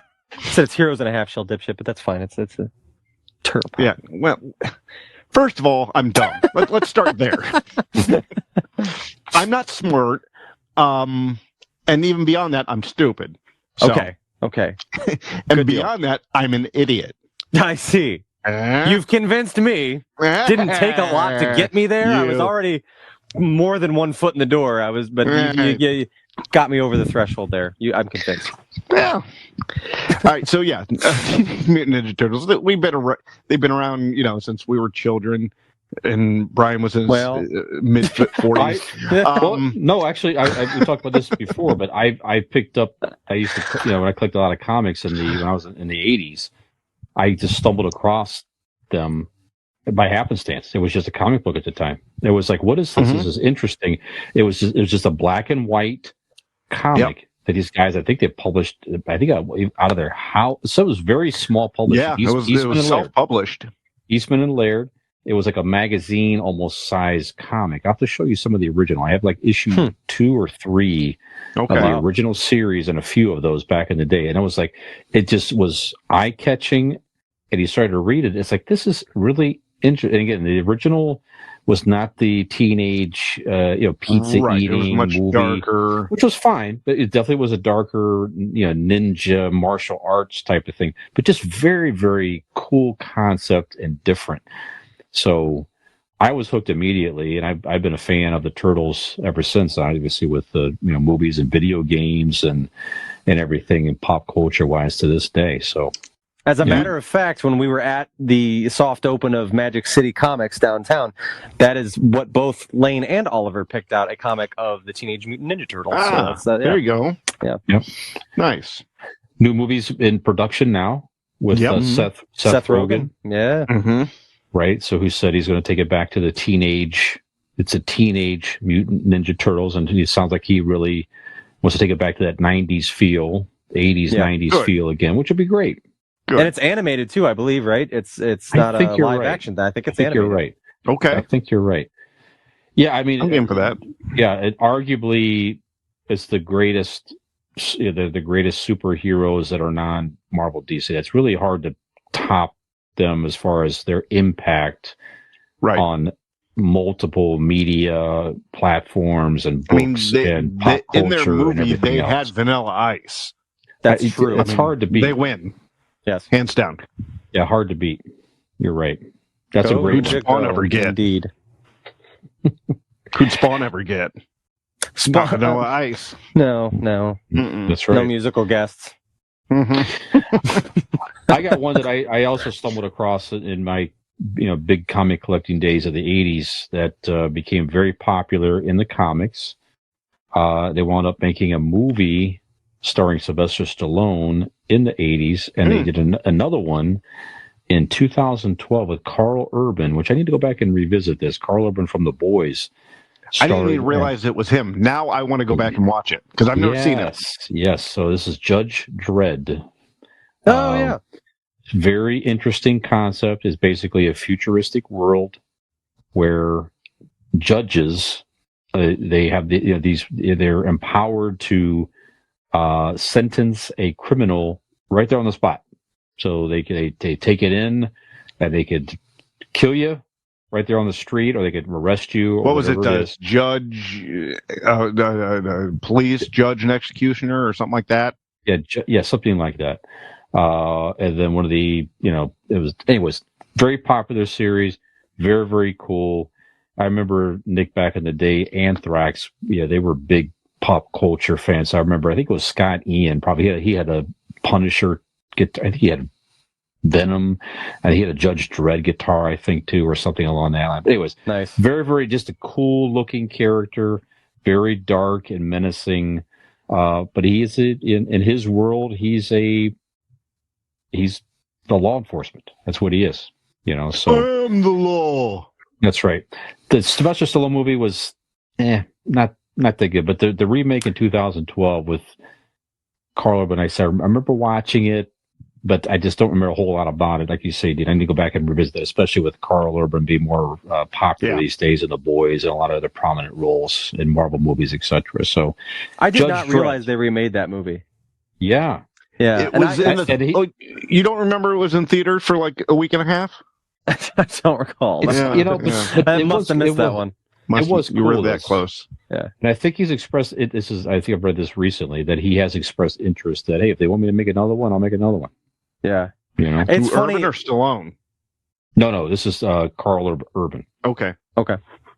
Yeah, it's funny. I think back to, and it's just kind of funny to think of things like that. I'm pretty sure it was an R-rated movie, like the one in the 90s with and there was a whole toy line for children. Yeah. I had them. I wasn't allowed to watch the movie, but funny. The figures were so fucking cool, and I had them. Yeah. But I couldn't watch it. But I think back and I'm that wasn't only that. How are you allowed to watch Spawn and not Judge Dredd? I didn't watch. Well, I did watch Spawn. Actually, I went to the midnight premiere of Spawn in '96. I was 9 years old at that time. Judge Dredd was before. I was younger when Judge Dredd came out. Judge Dredd was before that. But I mean, the Spawn comics, my dad had them and things like that. So I'm pretty sure Judge Dredd was before Spawn. Yes, it was the movie. Yeah. Judge Dredd came out in 1995. Okay, definitely. And the comic was definitely around before Spawn for sure. Yeah. It was like 9 to 7 is definitely a difference when you're a child. Those 2 years are a big deal. It is 2 years, but 7-year-olds and 9-year-olds is a world of difference. That's a different fucking 7 and 9-year-olds are eons apart. I guess. Yeah. Depending on the parent. I mean, I let my son watch Jaws at like 3. I don't give a fuck. Clearly. No, you made your kids watch Jaws. Jaws because you didn't want to watch the shit that they wanted to watch. No, I made them watch Jaws because I was scared to watch it alone. Can we watch Blue's Clues today? No, Jaws again. It's Jaws 4, The Revenge, or whatever. I don't know. Fucking Bruce ate that motherfucker. That's right. Nick, do you have another one that comes to mind? I do. Well, I'm just going to start off with the heavy hitters here. Okay, so Spawn, very important to me. This next one is probably the single most important property of mine. This is the one. This is the it thing. This property is more important to me than any other pop culture or nerd. It's going to be RuPaul. I knew it. It is 100% the Mighty Morphin Power Rangers. Nothing solidified my childhood like the Mighty Morphin Power Rangers. Okay. They were 100% superheroes. I've gushed over it before on past episodes. It just completely blew my mind as a kid. It was the coolest shit ever. It was the coolest theme song ever. It was just awesome with the robots and the morphing and the dinosaurs, and it was just everything that a little kid wanted to see. And definitely, I mean, I haven't kept up with it. It's still running. There's every season or two is a different version of them. Like movie? Yeah, they did. I mean, there was an original movie with the original cast, kids movie, but they did another one in, was it 2017? And fuck, I loved it. And so did Robin and I. She's like, if we ever win the lottery, like mega, like billion, we're paying to get the second one made because they set it up for a second one. And then it just it didn't quite do in the box office what they wanted it to. But fuck, man, we loved it. We've watched that movie so many times, and it was really well done. I like the way they did it. But I mean, I haven't kept up. I mean, I get that. At a certain point, I phased out. I watched the first 4 variations, and then In Space and Ninja Steel and Dino. I don't know anything about any of that, but the original first probably 5 or 6 years of it. I followed along pretty closely, and to this day, I still love watching it because, like I said before, when I was a kid, it was the coolest thing I'd ever seen, and now it's just the funniest. It's just so kind of ridiculous. I mean, they stole the property. It was called Super Sentai in Japan, and they basically just reshot the kids outside of their suits and made it these are American teenagers. We'll make our own backstory, but the mouths don't move to the bad guys, and the fighting scenes are sporadic and not at all where It was the You know, charm of it too. But it was. But as a kid, you don't know it. You don't care. You don't notice it. And you don't give a shit. Mhm. It was just awesome. So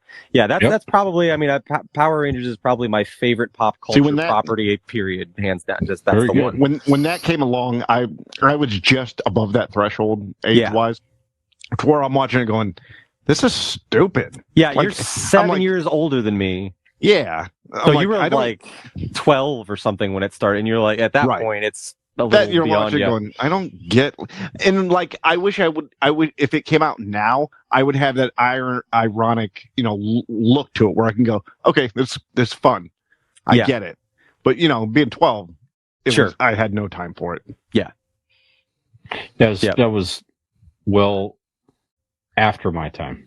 As far as all that's, Right. You had already had a Buckeye card. You were getting AARP things in the mail and Power Rangers. What the fuck? He was too busy stroking his gray beard, chopping wood. Yeah, at that time. It's some good TV shows like Battle of the Planets. Right. Battlestar Galactica. That's right. Dean, do you have another one on your mind? I do. I think this. I mean, I'm not saying it is, but this could be the last one we mention because I win. Okay. We don't need lists or Mount Rushmores.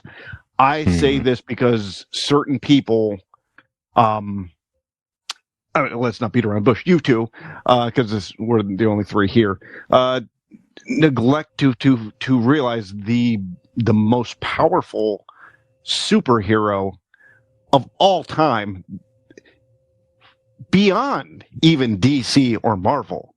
Some people don't feel it's, this is beneath them to include this gentleman. But you know what? You guys are wrong.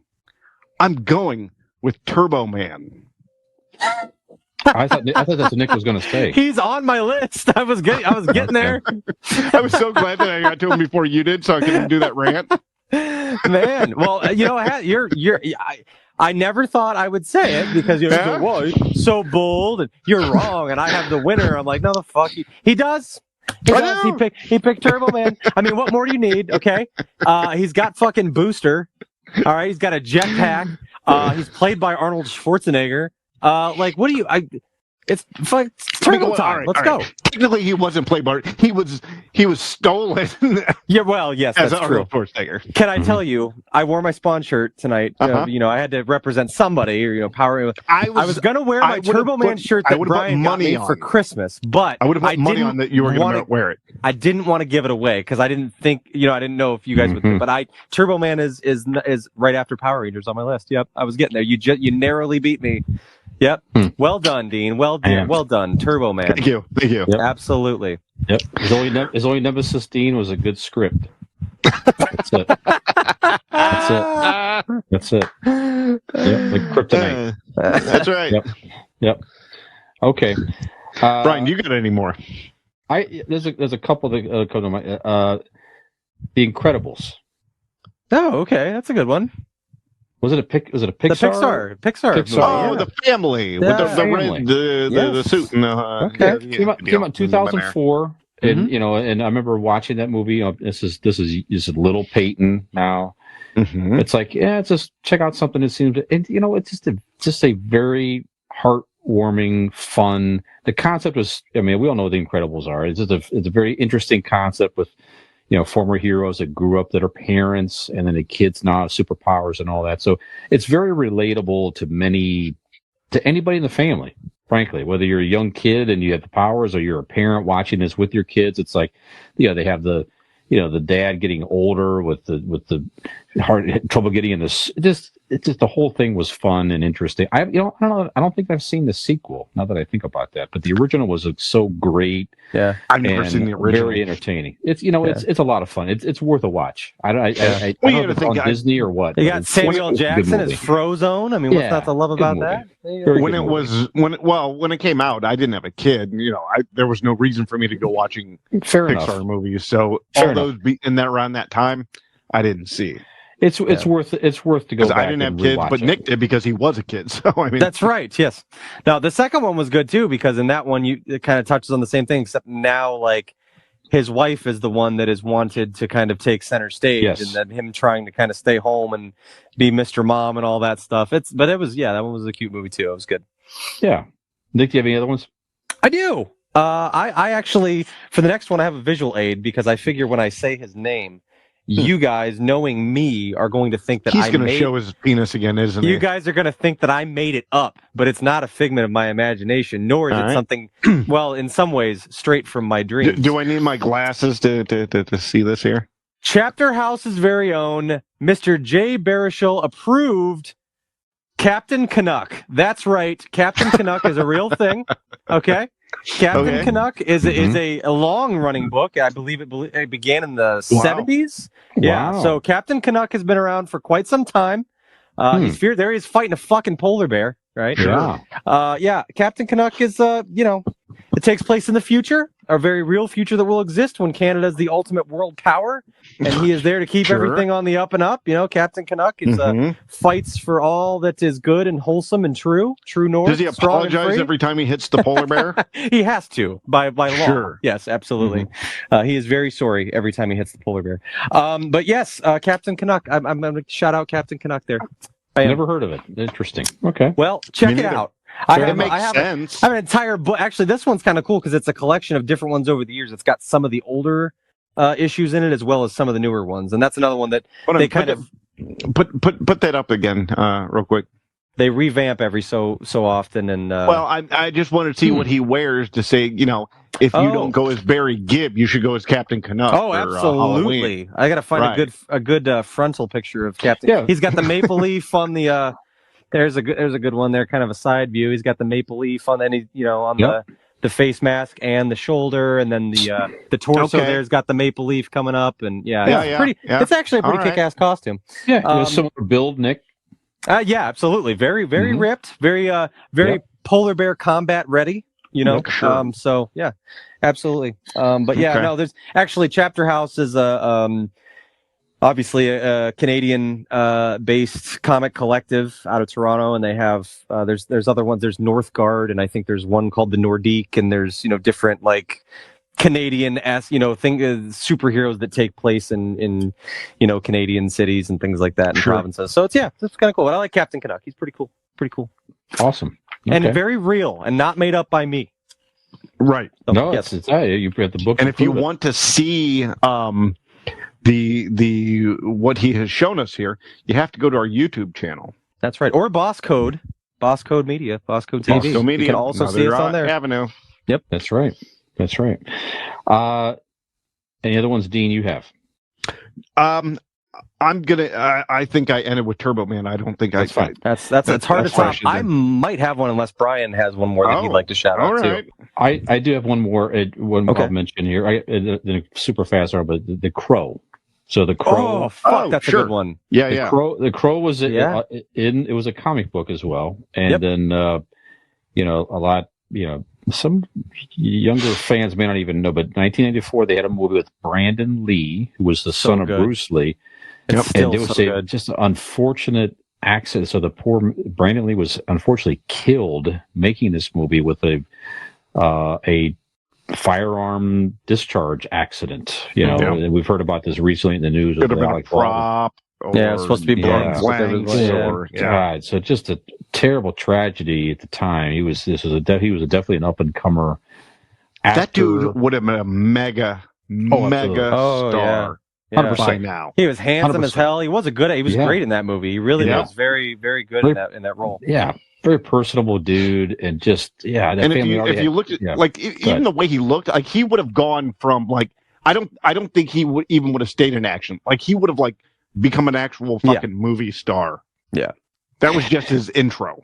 Yeah, you think about that 94, it's like he definitely could have been a more prominent superhero as some of these bigger Marvel and DC, who knows? The sky was a limit for Brandon Lee at the time. It was a very, very tragic thing, but they did finish the movie. They had enough footage to finish it.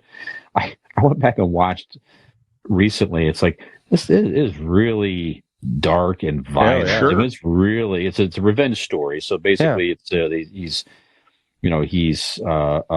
he's killed, but his spirit comes back I think it's like through anyways, it's like a dead spirit comes back and enacts revenge. Well, yeah, his pretty fiance violently. was raped and murdered like Yes. in front of him Yeah. before he was killed, and that's God, essentially the revenge Yeah. story of that and going after. Yeah. these people. What's Yeah. what happens when we kill Nick? He's going to come back as a dildo and really fuck us both. That's right. Maybe that's the comic book that I'm writing right now. You know what? Forget I said anything. There's no All right. wrong answers in art. You can be creative in many different avenues and ways. But it's a definite mid-90s movie, that's for sure. The look, the feel, the violence, the music. I think at Nine Inch Nails great had soundtrack. music. Nine Inch Nails, The Cure, when he's in the Cure song while he's painting his face in front of the vanity mirror in the apartment. Super good 90s. Gives me chills every time. Yeah. And STP was on there as well. Sorry.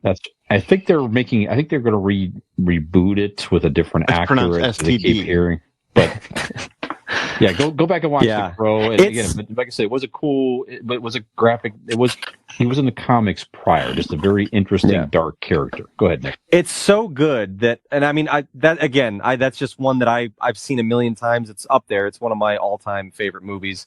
It's so good that like I love the property because of that movie.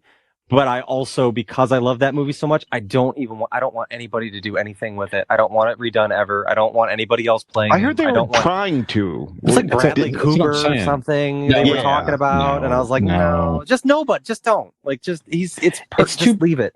But it is an interesting idea. I don't know. It's too big of a thing. They can't leave it on the table. They won't. They can't. Yeah. Well, they did a Crow too. Well, they did. Yeah, they did many. They did. There was 3 or 4. Tara Reid was in one later. It was just fucking weird, and they're all bad. City of Angels. Did she look weird in the makeup? Tara Reid looked different in the makeup. But that's weird. She was not the Crow, but she was in The Crow. Yes. Oh, yes. Sorry, I got confused. All right.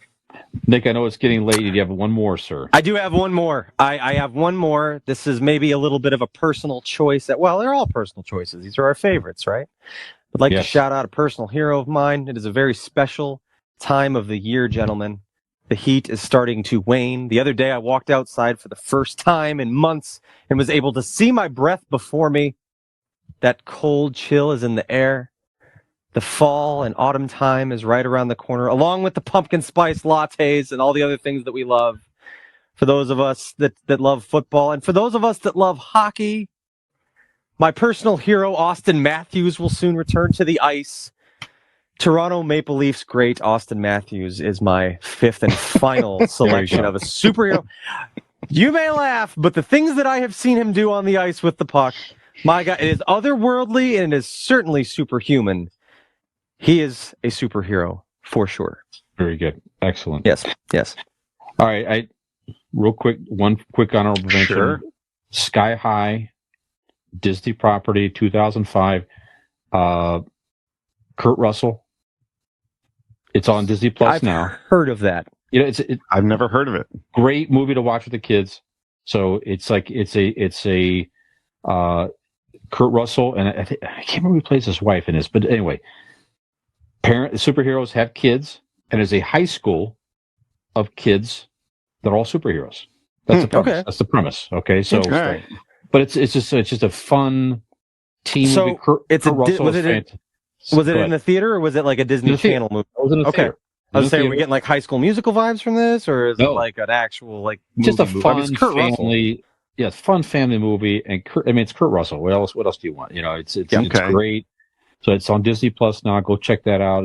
Way the way back. I watched it with Peyton when she was little. A lot of fun with that. Just to get a very family-friendly superhero type movie, and arguably one of the best movies that's non-Marvel and DC, in my opinion.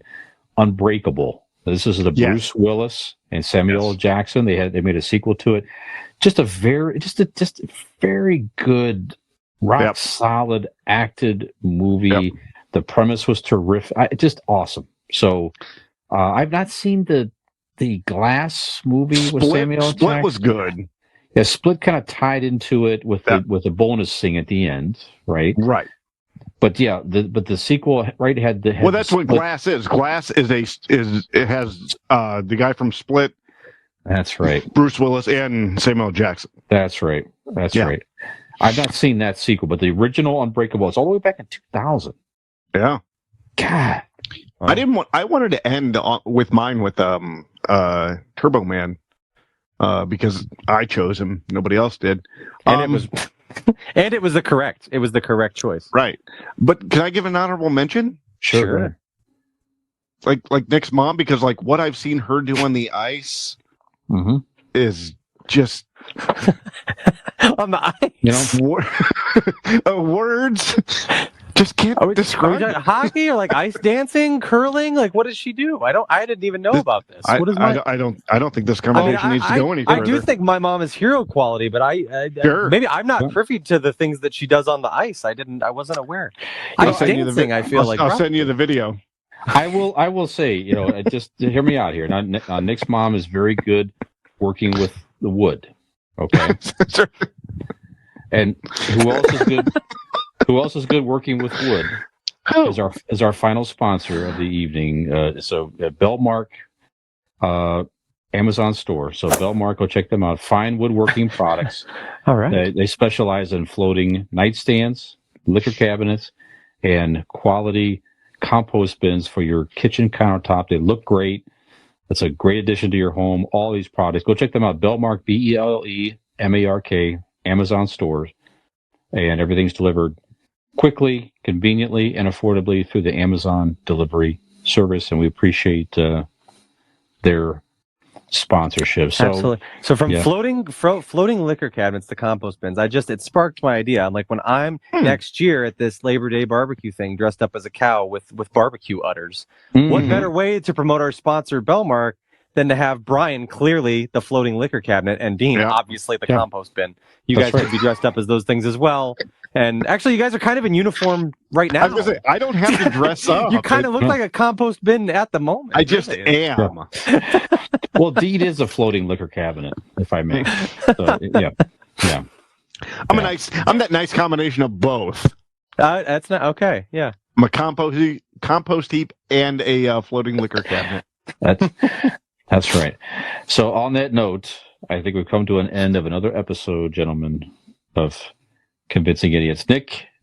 Yes. If you choose, it's up to you. No, it's not.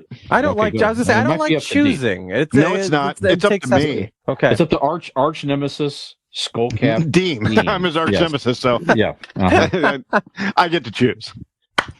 Okay. Damn you, human composter!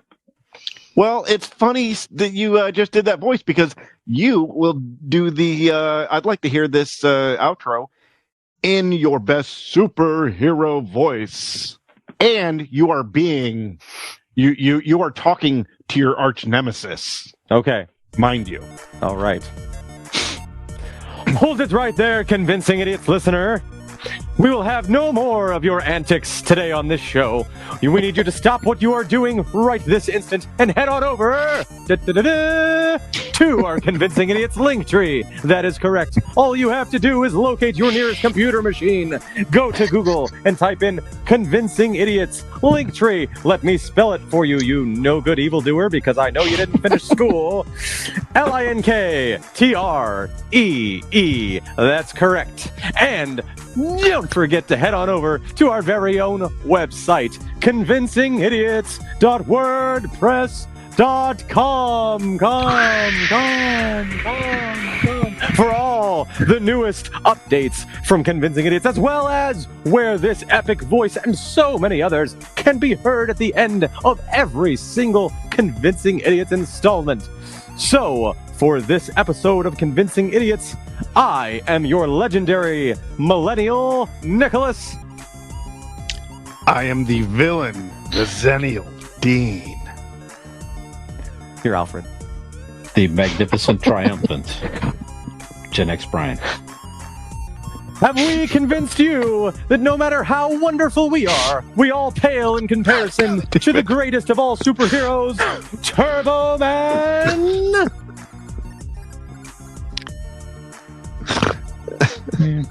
Hi, this is Millennial Nick, along with Gen X Brian and Zennial Dean.